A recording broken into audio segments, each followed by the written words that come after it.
I just watched episode 2 and I'm dying to talk about it, so let's get right into it. As usual, no spoilers in the comments for anything that happens in the show past episode 2.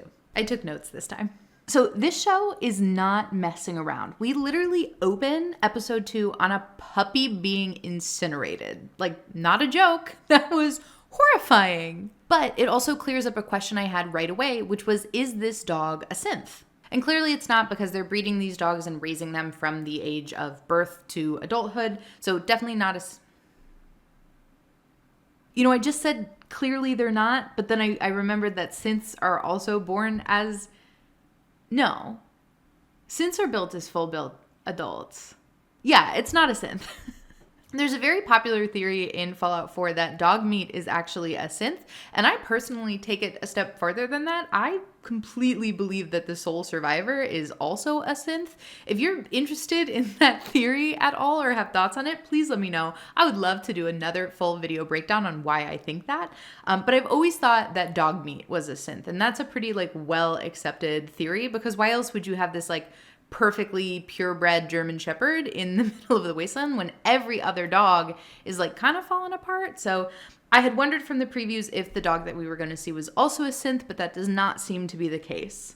So then the guy, I'm just going to call him the doctor. I think his real name is Siggy something, but I think the doctor will do for this video. He injects something into his own head, which is interesting. We don't get a ton of detail on what that is. It feels very Institute. I know it's not the Institute. I know we're in the Enclave, but I've never thought of the Enclave as being the ones to have crazy technological advancement. So I'm sure we'll revisit what that is. But honestly, I have no guesses.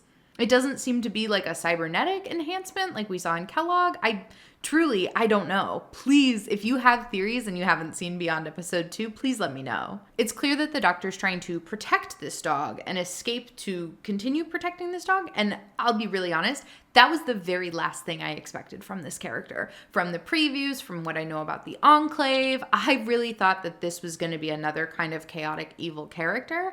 And him escaping the Enclave to protect this dog because he's humanized it was not what I expected, and is interesting when we talk about morals and ethics and experiments. I really thought this was going to be a more evil character. I was very surprised, kind of pleasantly surprised, that he was defending a dog like that. Once we leave the doctor in the Enclave, we come back to Lucy, who is exploring after having left the vault. She's walking through this not desert, it's beachy, but there's a lot of sand. And it was kind of interesting that it felt so abandoned. A lot of the gripes I have with Fallout 4 is that why would things be abandoned 200 years later in a very popular location where scavengers have been, dozens of times? But this makes more sense if you've got an area that's been irradiated and then it's basically just sand. You're not going to have a ton of raiders or scavengers coming to this abandoned family home because there's not a ton there. And what we find right away is basically a Chekhov's gun scenario where there's a bottle of pills on the table, Vault Tech Plan D. And I wrote in my notes, what is Vault Tech Plan D? But that's gonna get answered later. She also gets scared by a tumbleweed and it's adorable. I love her. Anyways, she settles down to sleep and she takes off her Pip-Boy to do so, which made me so nervous because, as a player, you can never take off your Pip-Boy. And also, it just seemed like she was inviting in disaster. Instead of disaster, she gets the doctor. That for me was a moment of I had to suspend disbelief a little harder than I would have liked, because seriously, the doctor just stumbles upon the vault dweller. She just stumbles upon the target in the middle of the night instead of getting, hurt by that rad roach. And then I realized this is the sort of coincidence that only happens in a main quest. This whole episode is the main quest kicking off. It is all those too perfect to be realistic coincidences where the characters overlap in just the right way. It is Lucy walking to a town and just asking, do you know where my dad is? And getting pointed in the right direction. It is exactly like my least favorite part in the Fallout 4 questline, where you're tracking down Kellogg through the scent of his cigars, even though I don't think he's been there in years. And it's a little hard for me to play that part of the quest because I'm this is so unrealistic. And at the same time, I can hold a certain suspension of disbelief because that's how main quests work. And so I don't really mind it here, even though it feels a little cheesy, a little Deus Ex Machina, because yeah, this is the main quest. This is our main character, and this is a Fallout show. There is something, though, that the doctor says during that scene that made me pause. He says something about before the war. I don't know if we're supposed to take that as he knows about before the war because the Enclave has preserved that knowledge intentionally, unlike the Vault Dwellers, who have kind of rewritten history and reality a little bit, or if he knows about before the war because he's genuinely from before the war.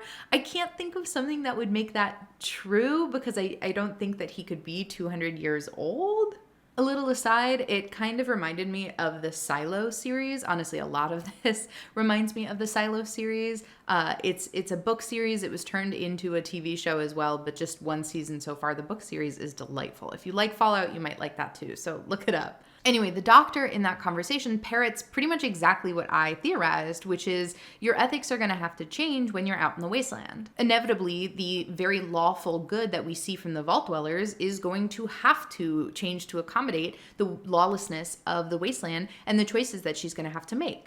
After checking in with Lucy, we are back to Maximus, and I gotta admit, being inside the vertibird is really cool. Knight Titus is delightfully intimidating, but also a jackass. You know you're not supposed to trust him, but also you see why Maximus kind of worships him. And listen, I get teased a lot because I'm very bad at reading on-screen chemistry. I am typically the worst at picking up on what's supposed to be read as romantic tension, and I'm really bad about interpreting romantic tension when there's not any there. So take this with a huge entire salt shaker worth of salt. I thought it was really suggestive when Knight Titus handed Maximus his, like, essentially codpiece to polish. And then Maximus had to, like, put it back between his legs. And then when they went to the ground, when Knight Titus, like, picks him up like baby girl to drop to the ground. And I'm just there thinking, like that was kind of intimate. Like, the way he's throwing him around. Like, yeah. Obviously, that's not how you were supposed to read that scene. I'm, like, pretty confident. So, moving on. Seeing them on the ground is so amazing because they're actually in a forest. And I've talked about that before in my Fallout build videos. It's weird that none of the trees have leaves because I really think the trees would come back, 200 post years after the apocalypse. You clearly have some vegetation. You have some crops. You have stuff growing. It just doesn't make sense that the trees wouldn't have come back. I'm sure they're irradiated. I'm sure that there's fallout still in the soil, but there would be trees. And so I'm really glad that they did that in the show. My next note here just says Max is a f***ing dork. He is. Anyway, Maximus and Titus stumble upon this cave. I really thought the cave was going to have a death claw in it. Like, all the radiation around it made me think, like, oh, this is going to be a super irradiated animal. And, they're building up to the tension in this cave. I was, like, so sure that that was going to be our death claw reveal. And it wasn't.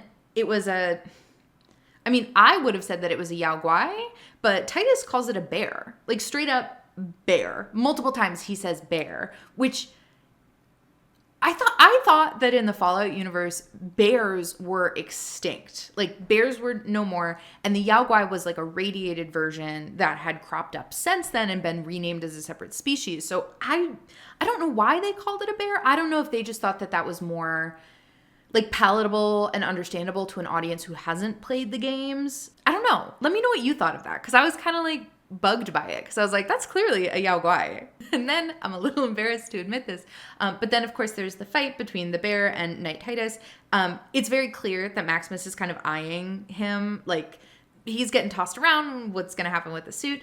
But then as soon as Knight Titus takes his helmet off, my very first thought was, oh my god, is this Phoebe's cop boyfriend from Friends? And I had to pause and look it up, and I was right. It is the same actor. He had a guest spot in, like, 1999 on Friends where he played Phoebe's boyfriend. They moved in together, and then he shot a bird. He has done so many other things since then. Like, he's a pretty recognizable actor. The Friends guest spot is the only thing I know him from. That was my first thought, but whatever. It's great. It was a fun reveal because you think he's going to be, like, this really cool, intimidating guy, and he's just, like, this pasty, beat-up white dude. Like, it's delightfully underwhelming. And him venting about the Brotherhood is actually so interesting because he's got a point.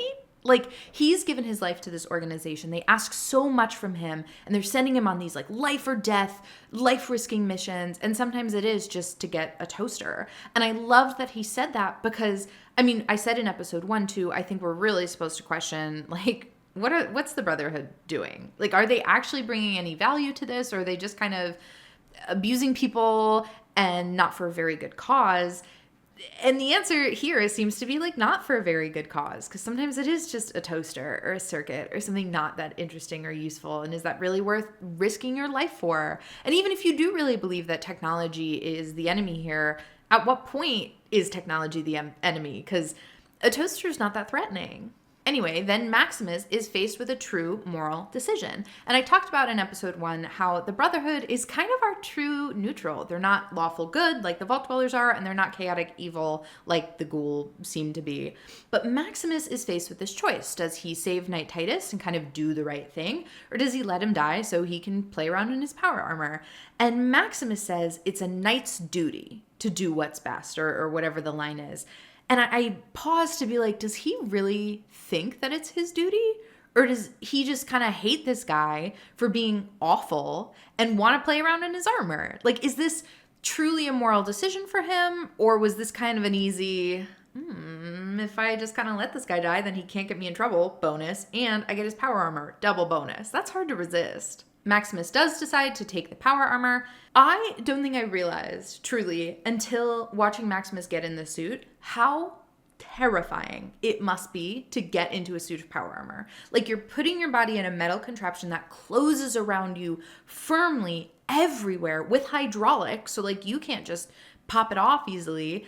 That sent my claustrophobia like through the roof. It was so anxiety inducing watching him get into this. But once he's in it, he has a great time. And we're back to what I said at the beginning with, oh, this is a main quest. This is the first time you discover power armor in a game and you just run with it. It's just fun. You're hitting all the buttons, and Maximus is doing exactly that. And it felt like a really fun tribute to how a lot of us play around when we discover a new mechanic for the first time. Especially to the song that it was put to, the Betty Hutton's It's a Man, just... it had Fallout vibes, but it was also kind of making fun of him. It was a delightful romp, and I'm really glad that they included it. And then, once he's done playing around, we come right back to ethics, and he runs into these two men who are fighting. He immediately decides to back the person who is being attacked. And it made me think of that really specific random encounter in Fallout 4 where you walk into that fight with the two arts, and they're both claiming that the other one is a synth. To be completely honest, I've never done anything in that interaction. I pause and I go read the wiki and try and figure out who's the real one, because I get so anxious not knowing if the decision I'm going to make is the right one or not. And it was so fascinating to me that Maximus just charges right in. No questions asked. He is right in there to be the ethical guy, even though he has no idea what the situation is and which choice would actually be the most ethical. And so I knew as soon as he did that, I was like, he's going to back the wrong guy. And of course he did, because the guy that he attacked was a farmer trying to stop the other guy from assaulting his chickens, which, cool. But then we are back to Lucy, who is walking to Philly. She runs into a farmer on the way who has this little like house and some crops. It looked like they were potato plants, and that delighted me because y'all know how much I love settlements in Fallout 4. We got some very gratuitous close-ups of this man's diaper, but I don't know. It didn't do much for me. I didn't know why we got so many of those shots. But Lucy continues onward, and she's passing a bunch of cars, and all I can think is, where are those cute little single cars that I know exist in the Fallout universe? We see them in like Starlight Drive-In, those like single person mini, like very retro futuristic kind of ray gun gothic, like the little cars. Like, I love those, and I was looking for one, and I didn't see any. Like, the cars all looked pretty traditional, and I was bummed by that because I thought it was a really neat opportunity for, like, a cool prop, but whatever. The set building is actually very good as soon as she gets to that little market, and there's, like, walls of car pieces. Like, it felt very Diamond City. It felt great. Like, I do love the set design. I think they made some awesome choices with it. The vendor was calling out selling dog meat, which... I took as a cute nod because the dog that we've seen up until this point is CX404, not named dog meat. So hearing dog meat was kind of fun. And actual iguanas, not just iguana bits that might be human flesh or not, actual iguanas. Lucy is right on track with this main quest. This truly is the part where she walks to the nearest town and goes, "Where's my dad?" Like, it's so classic Fallout 4 quest that for as Deus Ex Machina as it feels, I can't even be mad about it because that's Fallout. That's the game that we know and love. I was happy to see that this conversation she had with Ma, who is delightful, by the way, the little sardine quip about vault dwellers, amazing. But I was happy to see that the discussion they were having came back to the mission of the vault versus the wastelanders who are actively on the surface. And Lucy tries to do the little, I know the privilege that we have, blah, blah, blah. But truly, and I asked this in the first episode, who is there to look out for the wastelanders? Who is there to care about the day-to-day of the people who are on the surface? Because life is happening now. And if you're going to rebuild society, you have to do it with the people who are society. And then in the most main quest doesn't make any real sense way, the doctor just walks in his regular doctor clothes with the dog. Like, remember, there are pictures of him, like, not pictures, I guess, because they were given to the Brotherhood in, like, Battleship pixel art style. But people know what he looks like, and people are looking for him, and he's just, like, walking around like the most sore thumb target. They talk a little more about Lucy's vault, how it's a meritocracy, people pride themselves on doing the right thing, and I really think that's going to kind of be the theme of this whole show, what the right thing is. And then the ghoul comes back.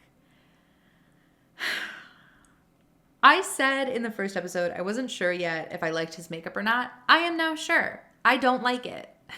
Like, the only bit about him that looks like a ghoul is that he's missing the tip of his nose. But even that looks kind of healed over. Like, I want Hancock. I want a man who is falling apart, who's losing fingers and toes as we go. Like, where is the peely, creepy ghoul that I love? This very pretty boy ghoul is here now, and he just starts shooting. I went from being like, I think he's the chaotic evil one, to, oh, he is extremely evil. Just shooting, no questions. And this show is gory, which again, it's Fallout. And they are absolutely paying tribute to a very gory game. Like, he shoots that guy's foot and it just explodes. Like, oh, people are shooting at the school and he's not going down. And I'm starting to ask myself, like, is this man invincible? Like, genuinely, what is happening with the ghoul? Because he doesn't really seem killable. And that would be a big lore change. We continue with a ton of gore, just people exploding, some slow-mo bullet shots, which I did appreciate because, again, it matches the feeling of using VATS in a really nice way. I will give them credit. They do cut away when the dog gets stabbed. So that's some basic level of respect, I guess.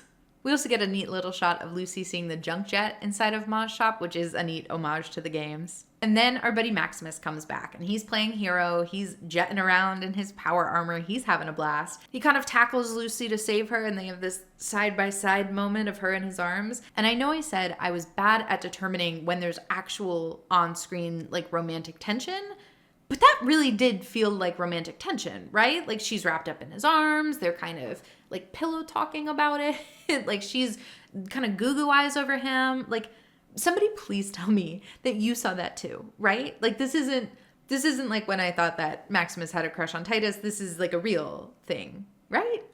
Anyway, I respected that Max took his helmet off kind of early. Unlike Titus, who chose to be the faceless power armor suit the entire time that we knew him on the show, Max is very, I'll lift the visor up, see me as a human still, and not just this suit of armor. And I respect that. I can tell that he's trying to be a good guy. He is trying to be the hero that he thought the Brotherhood was. And also, he's got a really cute smile. I made a note of that. And then I was like, how did I not notice that in the first episode, that he's got this gorgeous little grin?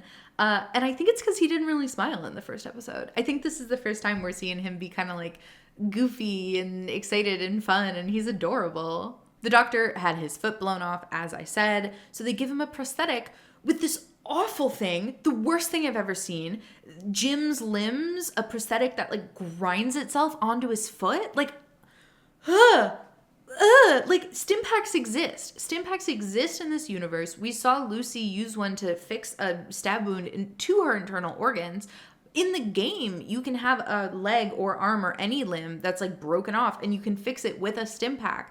I was like, it's just raggedy like flesh sticking out of his leg stump, and instead of Stimpacking him or giving him any kind of medication, they just the prosthetic thing was awful. I hated it so much. I mean, I wouldn't have changed it because that's the gore of Fallout, baby, but I hated it.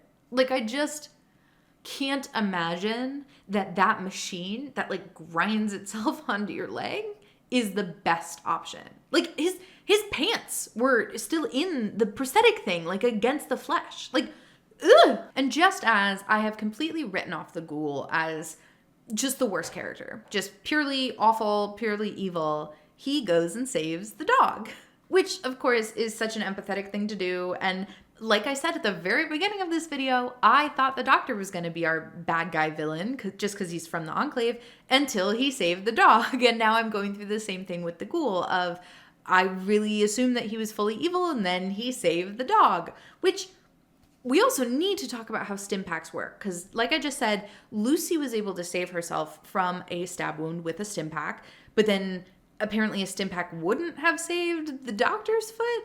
But the Stimpak fixes the dog, like heals the dog perfectly and immediately. And I'm going to need some answers on how Stimpaks work in this universe. Because when Lucy, injected herself with the Stimpak and healed herself, she was ready to go, but she still had the wound. Like, we still saw her stapling up the wound later. So it did not cause her skin to regenerate. It did not cause any healing. It just allowed her to like get back up and at him and then continue to heal at the same rate in the meantime. The Stimpak healed the dog like completely, which I'm going to need more information about how that works. I'm sorry. I need details. We end the episode with Lucy and the doctor continuing their journey, with Lucy now being the one to escort the doctor to where he's going. He can't make it. Apparently that awful limb device didn't do much other than be awful. Lucy tries to use some toxic positivity. It doesn't work. And we come back to the Chekhov's gun that I mentioned in the very beginning of the episode, the Vault-Tec Plan D, which the doctor describes as the most humane thing that Vault-Tec ever made, which I love that line. I love that line so much. We know from so many years of games that Vault-Tec is horribly evil. And the idea that this cyanide capsule that they made, that, surprisingly few people took option D, was the most humane thing, to just allow like a painless exit. That's who. That is exactly the type of post-apocalypse, hard choices, sci-fi series that I'm so intrigued by. And I thought it was neat that at the very end of that episode, we end on this note of the doctor driving home to Lucy that he knows he can trust her because she's a vault dweller, because she has this high, ethical standard for herself. She doesn't lie. She does the right thing. Like, we keep coming back to that, how the morals of the Wastelanders are kind of corrupted. You can't trust them. They're bad. But the vault dwellers are like this mythical, perfect, trusting, trustable. Like, it's gonna get corrupted, right? Like, that's gotta be where we're going with this. I guess we'll see what comes next. As a whole, I didn't like this episode as much as the last one. And I think it's because we left the vaults, so we didn't get as much vault lore as I would have liked. I love Vault-Tec. I love the vaults. I love learning about what goes on in the vault. So I really wanted more of that. I'm sure we will come back to it. This just kind of felt like a detour for setting up the main quest. And like I said, that main quest of finding Kellogg was always my least favorite part of Fallout 4. So I think that's just a personal taste in storytelling, and I'm not mad about it because, again, it felt very true to the Fallout games. I was left with more questions than answers, but again, it's only episode 2, so I'm hoping that more of those questions get answered as we keep going. I still find myself asking, like, where are those Minutemen values that I love so much of let's look out for people on the day-to-day, let's try and rebuild with where we're at now, what we have now.